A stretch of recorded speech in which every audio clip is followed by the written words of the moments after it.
Y'all, we have officially hit 10,000 subscribers. Thank y'all so much. I love each and every one of y'all. I love the community that we're building.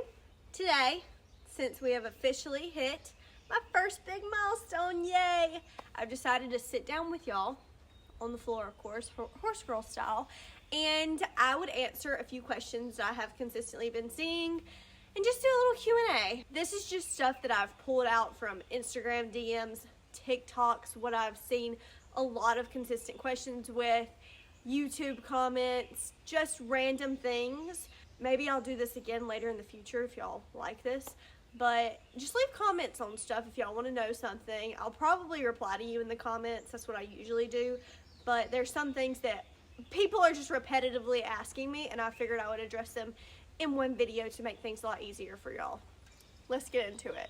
Most asked questions is what kind of saddles do I use? I use two mainly, and they're my favorite ones. I have a 7 saddle. I love that saddle. It works really, really good for my horses that have withers. It just fits them a lot better than the ones that have lower withers. Then I also have a Rockin' R saddle, and this is like not a typical saddle that you hear of. I have no idea how these people got it, but I bought it from a lady I run barrels with. We got a pretty good deal on it, and it fits my horses without withers like a glove. I'm telling y'all, it was crazy. I didn't even intentionally get it for my horses like that, but it just ended up being such a good saddle for horses without withers. I have no idea what size the gullets are on those, but they work great. How do I make money? How can I possibly afford all these horses? Riding horses is very expensive. How do I do that? Okay, so first off, I am living at home still. I am 21 years old. I'm engaged. We're going to get married in June, and then I am going to be living with my husband. And right now, I am in like a weird part of my life, sort of, because I just graduated college in December, and we're not getting married until June. Right now, my parents, since I'm living with them, since I'm helping out around the house and around the farm, they pay for all of my horse stuff. We try to make it as cost efficient as possible. Like my stalls, as y'all can see, they don't all match. They're not all perfect, but my dad has like bought them at tractor sales really cheap. He's found ways to make stuff cheaper. Our feed, we actually grow our feed ourselves. There are some things I have to buy, like pelletized bedding. I have to buy sweet feed. I have to buy honey's feed. I have to buy alfalfa sometimes, but for the most part, we do our own hay. This might be controversial, I don't know. My parents pay for my entry fees though, but they get the money. If I win anything, they get that money too. Like last weekend, I actually jump rode a horse, and my dad was like, this is not a good idea. I'm not paying for it. So I paid the entry fee, so I got the profit from me jump riding that horse when I placed. So I'm really, really blessed in that capacity. Both my parents work very hard, and they are more than willing to help me during this time. I'm also going to vet school in August, so I'm just trying to enjoy my time. I do not have a 9-to-5 job. With what I would work and do with the horses, it's very hard for me to like say that I'm gonna be somewhere at a time and make it happen every single day, because I have a lot to do at the barn. Being a student is really, honestly, the best thing you can do besides working for yourself, because you kind of get to decide your schedule a little bit.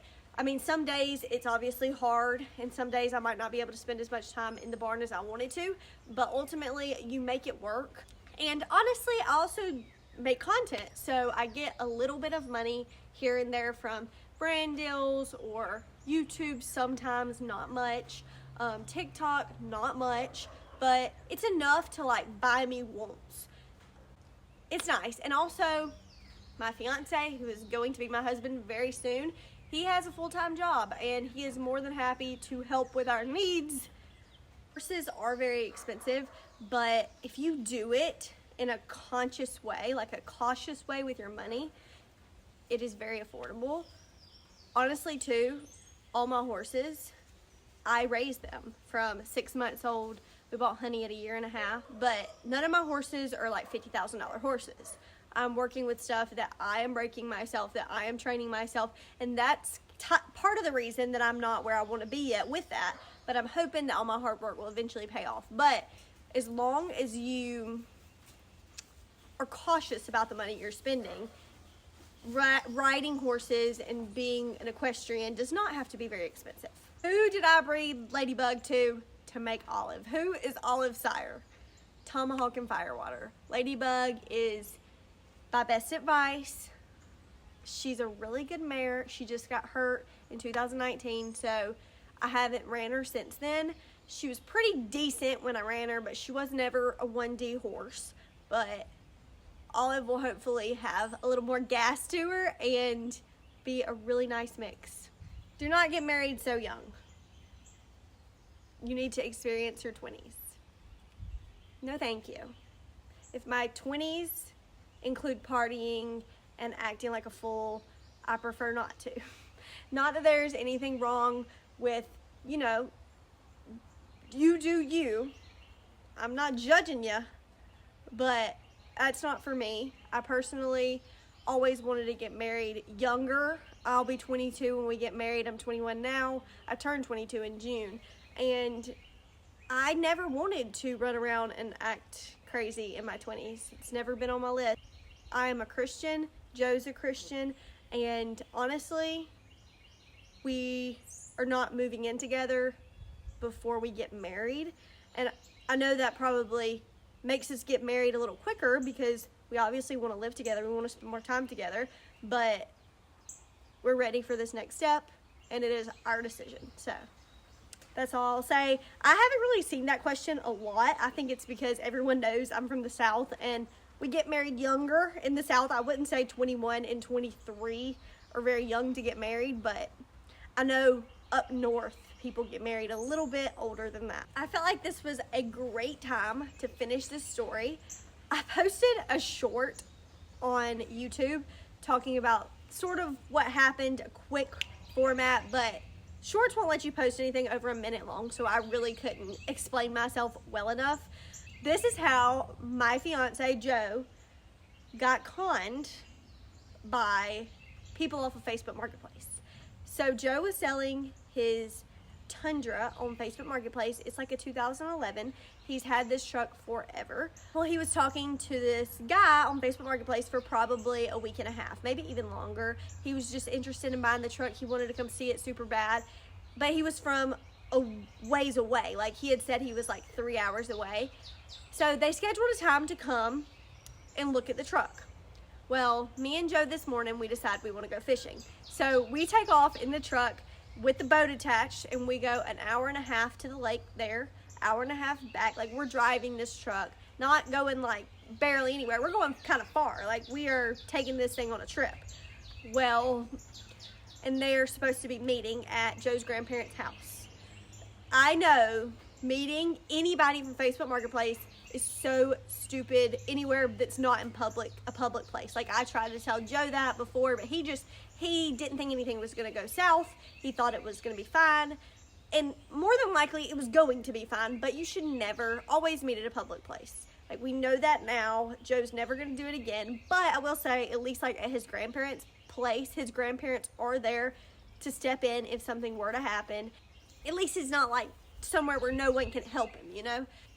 They meet at his grandparents' house, and so I had to leave at this point. I was gone. I had to go home to do horse things, and Joe was supposed to meet these guys.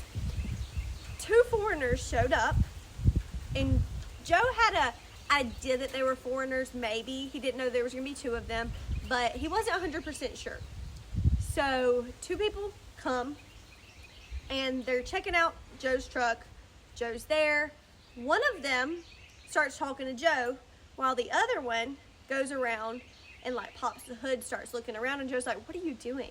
And he's like, "I'm a mechanic, it's fine. I'm just making sure that, you know, everything's good." Of course, you're gonna look under the hood of the truck if you're buying it.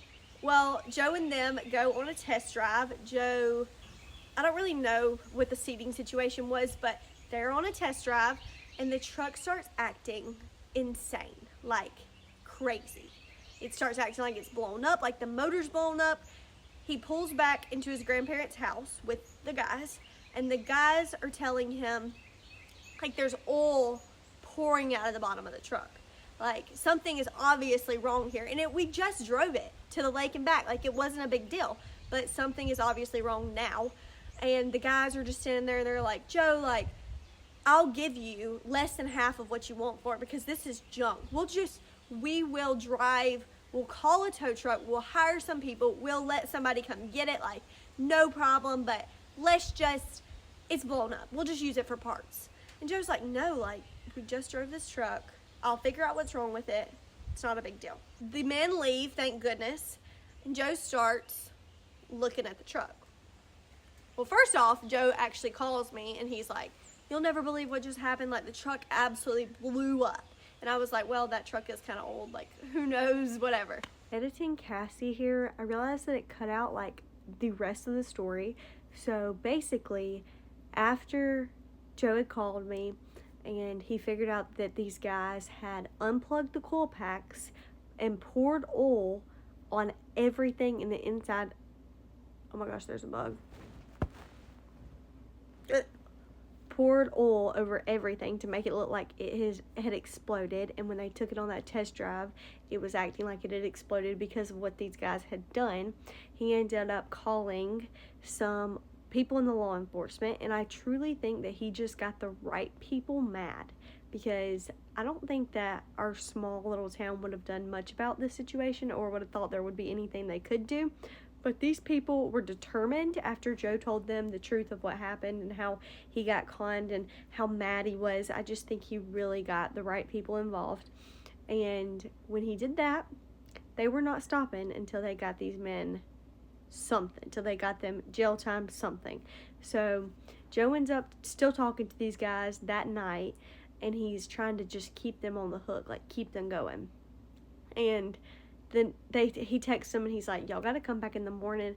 I'll sell the truck to you for whatever you want to give me for it, but y'all have to come back. So they came back that morning, and the police and Joe had an ambush waiting for them. They had people along their road waiting in different vehicles, and when they pulled into the driveway, they had sheriffs, deputies, policemen, I don't really know who it was, walk up and come get these men.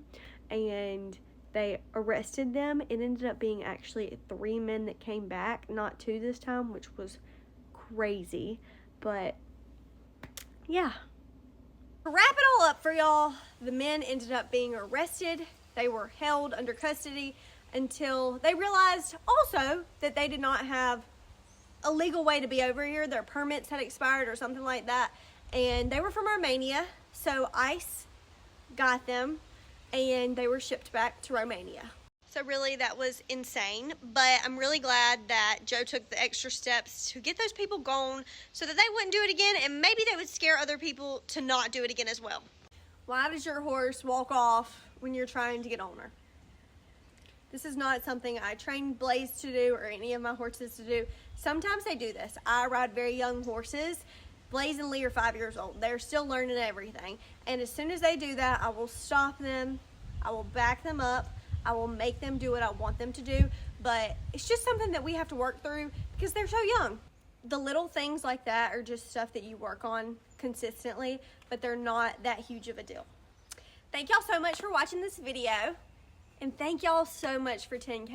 I don't know what to do with myself. It's crazy. But thank y'all so much. Thank you for all the support you've given me. And I love y'all. And I'll see you next week. Bye.